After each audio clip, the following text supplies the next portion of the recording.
여러분, 저는 지금 일본 얘기를 하려고 해요. 사실 일본이란 나라는 우리나라에서 라이벌이라고도 불리고, 과거에 안 좋은 역사도 있었고, 우리나라 문화에도 굉장히 많은 영향을 끼쳤고요. 정말 가깝고도 먼 나라죠. 기초 기술은 일본에서 가져오는 경우가 많고, 그리고 우리나라 한류 아이돌 문화, 이것도 사실은 원조는 일본이라고 볼 수 있죠. 그리고 우리나라 음식에서, 외국 음식에서 가장 일상적이고 우리나라 사람들이 즐겨 먹는 음식이 일본 음식이라고 생각을 해요. 미국 음식 햄버거 이런 건 있겠지만 아침에 시리얼 먹는 사람 별로 없죠. 근데 일본은 우리나라 음식 중에 영향을 끼친 게 굉장히 많죠. 사실 좋은 문화적 영향력만 끼친 건 아니죠. 상명 하복 문화 이런 거 굉장히 안 좋은 문화이긴 한데, 이것도 다 일본에서 온 거고, 법, 제도, 교육 이런 것부터 시작해서 이거는 식민지 역사상 어쩔 수 없는 부분이 있었고요. 전에 북한이 했던 말이 있습니다. 일본이 100년의 적이라면 중국은 1000년의 적이라고. 저는 이거를 단순히 식민지 역사만 생각한 굉장히 좁은 시각에서 비롯된 발언이라고 생각을 하고, 저는 이거에 대해 동의를 하지 않습니다. 저는 반대로 일본이 1000년의 적이고 중국은 100년의 적. 그래서 지금부터 왜 일본이 1000년의 적이고 중국은 100년의 적이냐, 이런 거에 대한 제 개인적인 이유를 말씀드리겠습니다. 제가 생각을 해봤는데, 과거 신라 시대 때부터 시작해서 지금까지 약 1000년 동안 일본과 중국에 대한, 우리나라에 대한 기록 이런 거에 대해서 생각을 해봤어요. 그래서 중국에 대한 것도 크게 세 가지, 일본에 대한 것도 크게 세 가지, 이렇게 간단하게 저는 개인적으로 결론을 내렸는데, 중국부터 먼저 살펴볼게요. 중국은 먼저 황제, 그리고 나라의 중대사, 문화, 이렇게 세 가지로 압축을 할 수 있다고 생각을 합니다. 황제라는 건 기본적으로 지금 우리가 미국과 갖고 있는 관계가 굉장히 비슷합니다. 우리는 옛날부터 형님 만드는 거에 대해서 굉장히 잘하는 것 같아요. 우대해주고 대접해주고 엄지척해주는 겁니다. 형님으로 모시는 거예요. 지금은 미국이지만 과거엔 중국이었던 거죠. 그리고 나라의 중대사, 이거는 외교라든지 왕이 새롭게 즉위를 한다든지 이런 나라에 큰 변화가 있는 그런 사건에 대해서는 항상 중국과 어느 정도 연관이 있었어요. 그리고 중국을 빼놓고 논할 수 없는 문제였기도 하고요. 마지막으로 문화, 한자부터 시작해서 온갖 제도, 그리고 유교까지 포함해서 중국의 영향을 받지 않은 게 손에 꼽을 정도로 엄청난 영향을 받아왔습니다. 자, 그럼 마찬가지로 지금부터 일본에 대한 기록도 생각을 해볼게요.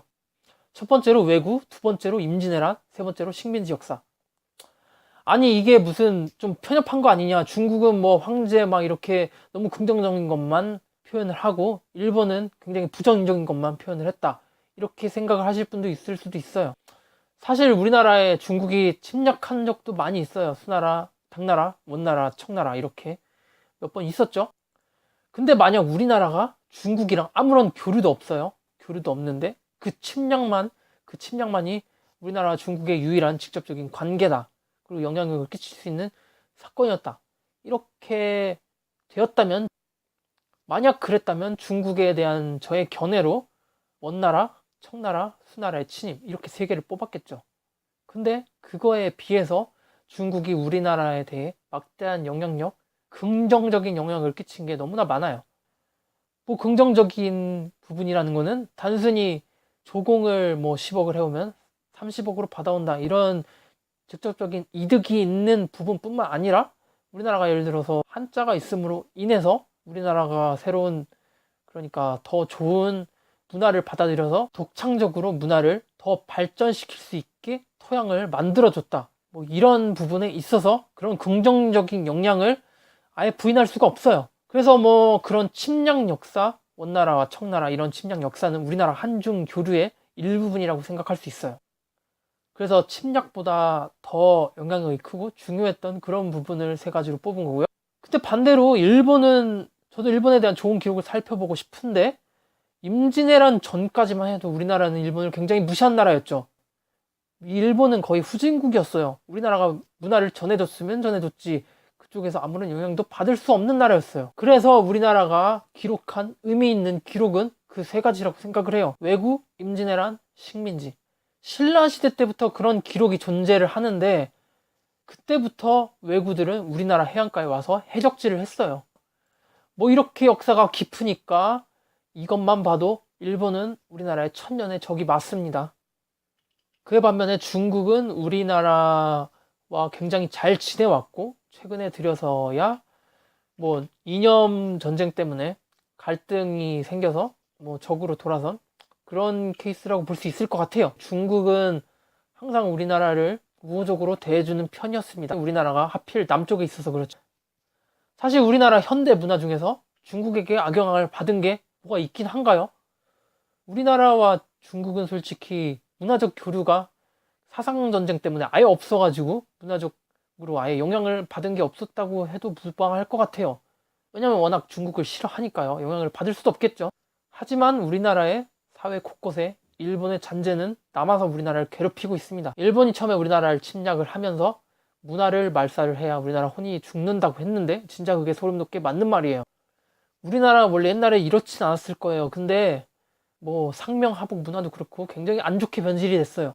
우리나라 고유의 아름다운 정신은 다 잃어버리고, 우리나라 옛날 과거 도덕 교과서에 상부상조라는 말이 있었죠. 지금도 있는가는 모르겠는데 아무런 대가 없이 이웃끼리 서로 돕고 돕는 거예요. 이런 아름다운 정신이 있었는데 일제강점기를 지나면서 현재는 일본 사람들도 안 하는 나이 한 살 가지고 대접받으려고 하는 거, 이거는 옛날 일본 제국군의 악습 중에 하나였는데 일본에서도 이런 건 없어졌는데 우리나라는 아직도 이게 있어서 일본의 악습이 우리나라를 괴롭히고 있는 거죠. 조선시대 때는 10살 차이까지도 친구로 봤다고 합니다. 그리고 지금도 일본이나 중국은 두세 살 차이는 아무것도 아니에요. 그냥 친구예요. 게다가 이거는 완벽하게 일본군 악습에서 비롯된 건데 이거를 뭐 마치 조선시대 6.25 때부터 비롯된 거다 이렇게 잘못된 선입견까지 갖고 있는 한국 사람들도 많은 게 현실이에요. 정말 우리나라 사람들 뭐 돈 가지고 사기치고 뭐 이러는 것도 뭐 사실 자본주의가 이렇게 만들었다 이렇게 착각할 수도 있겠지만, 그렇게 생각하기에는 자본주의의 발생지인 미국의 범죄 1위가 사기가 아니잖아요. 우리나라만 독보적으로 사기 범죄가 범죄율 1인 거예요. 그건 사실 일본이 날짜와 선동 잘하는, 왜곡 잘하는, 그런 거짓말 잘하는 그런 문화에서 영향을 받지 않았나 그렇게 생각을 해요. 제가 인터넷에서 위키피디아 가서 난징 대학살이라는 거를 찾아봤어요. 거기에는 뭐 한국어판도 있고 중국어, 일본어, 영어 다 있겠죠. 한글판과 중국어판 그리고 영어판에서는 많은 수의 사상자가 기입이 되어 있었어요. 근데 일본어판 난징 학살에 대해서는 일단 제목부터가 난징 대학살이 아니라 난징 사건이에요. 학살이 아니라 사건이라는 거죠. 이것만 봐도 축소시키려는 걸 알 수가 있죠. 그리고 거기서 보면 무슨 희생자의 숫자가 명확하게 기록이 되어 있지가 않아요. 그리고 그런 항목들도 자세히 읽어보면 그 전시 포로를 처리하는 상황에서 어쩔 수 없이 일어난 일이다 이렇게 합리화를 하고 있어요. 이렇게 거짓말이 굉장히 능숙한 걸 보면 우리나라의 사기 범죄가 늘어난 것도 다 일본에서 영향을 받지 않았나 그렇게 생각이 들어요. 우리나라는 사실 유교 문화가 그대로 있었으면 거짓말을 치면 안 되는 나라예요. 뭐 부모님이 준 머리카락 못 자른다고 해서 그런 사람들이 어떻게 거짓말을 쳐요. 자기 자존심 때문에 거짓말도 못 치고 뭐 허풍을 떨었으면 떨었지 거짓말은 치지 않을 것 같아요. 일본에서도 오래오래 사기라고 해서 우리나라처럼 보이스피싱이 큰 사회 문제가 되고 있습니다. 일본 사람들 굉장히 예의 바르고 겸손하고 거짓말 절대 안 칠 것 같은데 그런 범죄가 심각하다는 거는 거짓말을 아예 안 치는 국민성은 아니라는 거죠. 그리고 뭐 주식 부자라고 해서 알고 보니까 고급차는 다 리스고 집도 다 임대였다 뭐 이런 식으로 발각된 우리나라에도 사건이 있었는데 그것도 사실 일본이 원조예요. 일본에 그런 사건이 먼저 있었어요. 게다가 우리나라 성적 취향도 일본 영향을 받은 게 굉장히 많을걸요? 우리나라나 일본이나 성적 취향 중에서도 범죄로 발전할 수 있는 취향 중에 하나가 도찰하는 거죠. 일본에서는 도찰이고 우리나라에서는 몰카로. 일본에서도 옛날에 맨홀 뚜껑에 잠복해서 길 가는 여자들을 도찰한다 뭐 이런 말도 안 되는 사건들도 있었고요.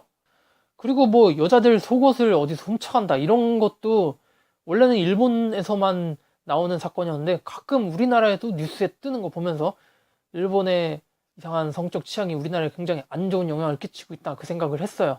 특히 몰카 같은 거 그리고 자신 여자 도찰해서 뿌리는 거, 리벤지 포르노, 우리나라와 일본만 유독 자신들의 여친만 도찰을 하는 것 같아요. 전 세계에 많은 그러니까 집에서 촬영한 포르노 영상들 남자와 여자 얼굴이 동시에 나오는 경우가 많아요. 그게 보통 평균적이에요. 뭐 아닌 경우도 있겠지만 서양의 경우 남자와 여자의 얼굴 동시에 찍는 비율이 우리나라보다 더 많은.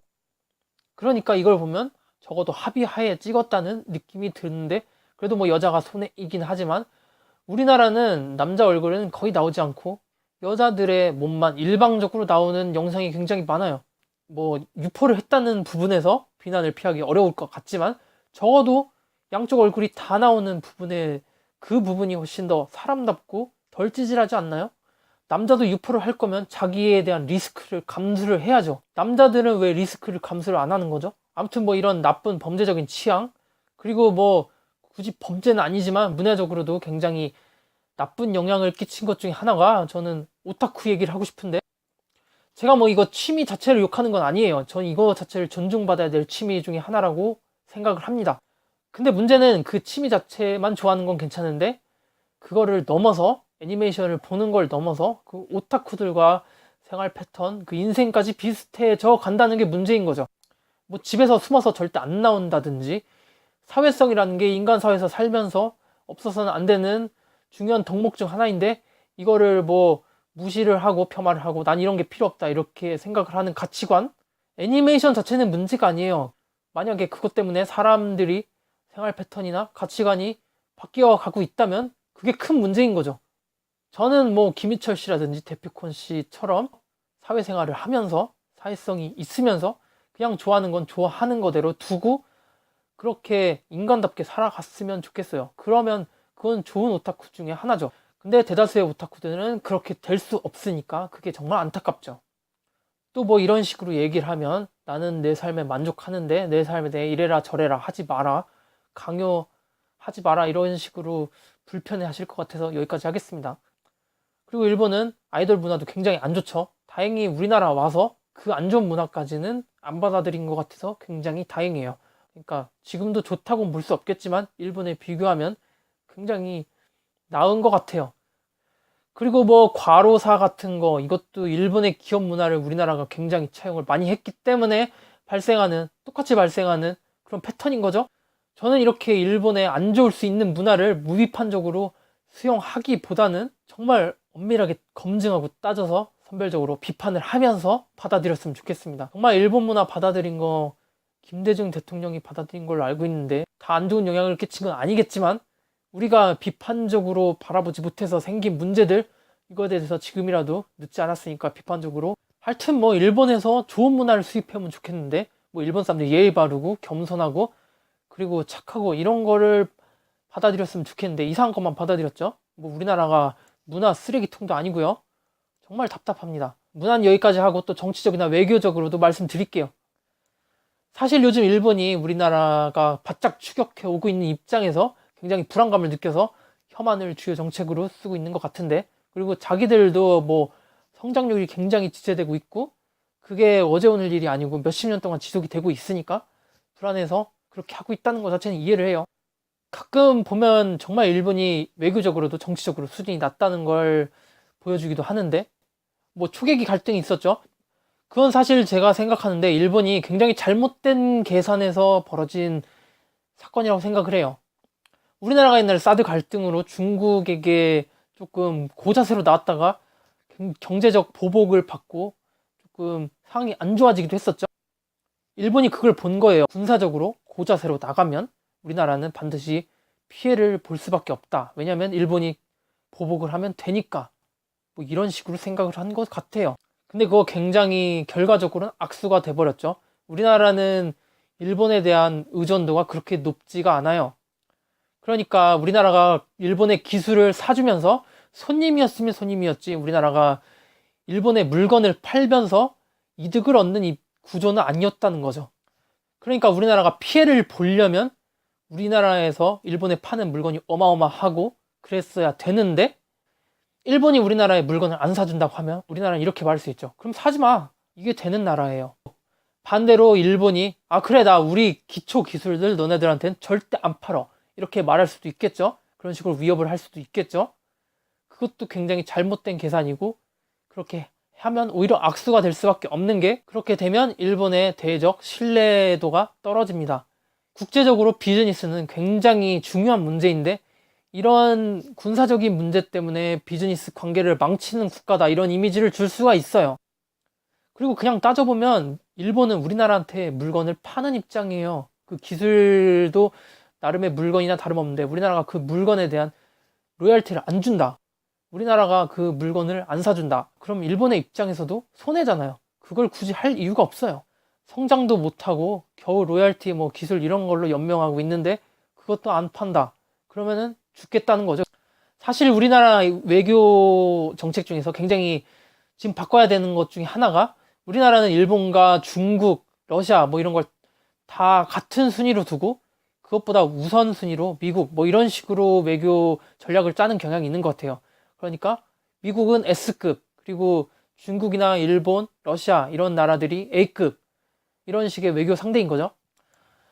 근데 사실 중국을 미국과 똑같은 S급으로 올려야 되고요. 왜냐하면 중국이 장차 세계의 시장이 된다면 결국은 우리나라 물건은 다 중국 사람들이 사줘야 되는 겁니다. 지금 뭐 중국이 우리나라 산업을 추격한다 이런 식으로 반도체 다 따라잡았다, 조선업도 뭐 치열하게 경쟁하고 있다 이렇게 말을 하고 있는데, 사실 우리나라 경쟁 상대는 중국이 아니라 일본입니다. 제가 팩폭 좀 하나 날릴게요. 우리나라는 솔직히 이제 중국 못 따라잡습니다. 이제 중국은 손님이자 갑이고요. 중국이 이제부터 진출하는 분야는 웬만하면 우리나라가 못 따라잡는다고 보면 됩니다. 체급이 아예 다르거든요. 우리나라랑 중국이 뭐 똑같이 80kg였던 시절이 있었는데 지금 중국은 120kg 넘었어요. 아무리 스킬이 좋아도 체급 차이를 넘길 수는 없습니다. 뭐 그냥 뭐 기술 좋아서 하이킥 한번 잘 맞춰서 KO 시켜보자 이런 수준이 아닌 거예요.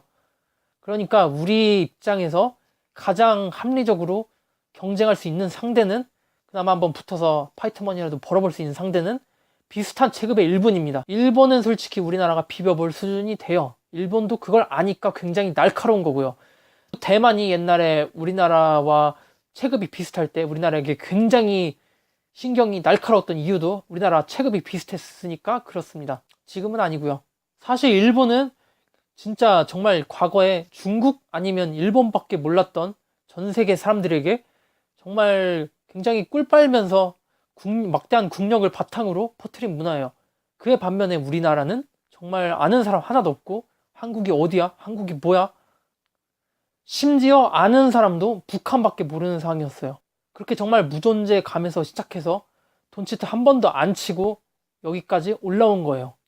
사실 옛날에 우리나라는 뭐 태국이나 뭐 동남아 이렇게 여행 가기 좋은 나라로 일본에서 취급을 했으면, 지금은 일본에서 어떤 분야는 오히려 한국이 돈을 더 많이 번다 이런 인식까지 있는 나라가 됐어요. 예를 들어 우리나라에 일본 아이들이 엄청나게 많이 진출을 하고 있죠. 이거는 과거에는 우리나라가 일본으로 갔으면 갔지, 일본의 사람들이 우리나라 쪽으로 오는 거는 거의 상상을 못했던 일이란 말이에요. 사실 국뽕 한 두사 발 마셔야 되는 각이라고 봅니다. 사실 지금 문재인 정부가 지금 아베 혐한 정책으로 정치적으로 이득 보고 있는 것처럼 똑같이 문재인 정부도 이득 좀 보려고 하고 있어요. 뭐 임시정부부터 시작해서 강제징용 이런 거요. 사실 이게 민간에선 계속 말해오고 있었던 거지만 이명박근혜 정권을 지나오면서 정부 차원에서는 이런 식의 언급이 많이 줄었던 것도 사실이죠. 근데 다시 문재인 정권에 들어서 다시 일본을 비판하는 기조로 바뀌고 있죠. 경쟁할 때 그나마 붙어볼 상대는 일본입니다. 뭐 과거에 조선업이 그랬고요. 가전제품도 그렇고, 그리고 반도체도 그랬고요. 항상 붙어서 이기곤 했습니다. 아 맞다, 자동차는 밀리네요. 정리합니다. 우리나라가 요즘 사실 중국을 뭐 라이벌이자 뭐 주적 뭐 이런 식으로 인식하는 경향이 있긴 한데, 우리나라가 실제로 진짜 라이벌이고 경계해야 될 대상은 일본입니다. 우리는 중국이 아니라 일본을 경쟁 상대로 생각을 하고 분석을 하고 실제로 포커스를 거기에 맞춰야 돼요. 왜냐하면 우리나라는 중국과는 세계 시장에서 경쟁할 때 상대가 안 되기 때문이죠.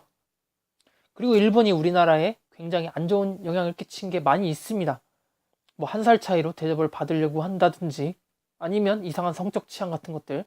미국의 미디어들이 뭐 게이에 대한 긍정적인 노출 이후에 청소년들이 자신을 동성애자라고 생각하는 비율이 늘어나고 있다고 합니다. 뭐 2배 가까이 늘었다고 말을 하는데, 이게 뭐 그 아이들이 진짜 동성애자일 수도 있겠지만 정말 미드에 휩쓸려서 그렇게 착각을 할 수 있는 경우도 충분히 존재를 한다고 생각을 해요. 그 아이들은 아직 변별력이 부족할 수밖에 없는 청소년이니까요. 마찬가지로 우리나라도 뭐 몰카 이런 거는 굉장히 일본에서 안 좋은 영향을 받은 것 중에 하나가 아닌가 이렇게 생각을 합니다. 우리나라가 좋은 거든 나쁜 거든 일본을 따라간다는 점에서 히키코모리라든지 생애 미혼율 높은 거 이런 것까지 같이 따라가게 될까봐 굉장히 우려스러운 생각이 드는데요. 더 이상 일본은 우리나라에 문화적으로 우월하지 않습니다. 우리는 이걸 알고 좀 더 비판적으로 일본 문화를 바라봐야 될 필요가 있습니다. 경제적으로도 충분히 따라잡았습니다. 지금 소프트 파워만 좀 늘리면 되는데 이거는 한류라든지 이런 걸로 충분히 늘릴 수 있다고 생각하고요. 우리나라에서 일본을 좋아하는 비율도 점점 늘어나고 있고 반대로 일본에서 우리나라를 싫어하는 비율도 늘어나고 있어요. 이거는 저는 우리나라가 일본을 좋아할 수 있는 이유는 여유에 기반한 호감, 그래도 일본은 좋은 나라였지 이렇게 생각하는 거고, 반대로 일본이 굉장히 부강한 나라였는데 저 식민지였던 나라 한국이 우리나라를 거의 다 따라잡았다, 이런 조급함에 기반한 혐오죠. 사실 우리나라가 외교적으로 일본과 한판 붙어도 정말 일방적인 패배는 당하지 않을 정도로 성장한 건 맞는데 그래도 방심하지 맙시다. 그리고 마지막으로 일본 사람들 좋은 사람들 많아요.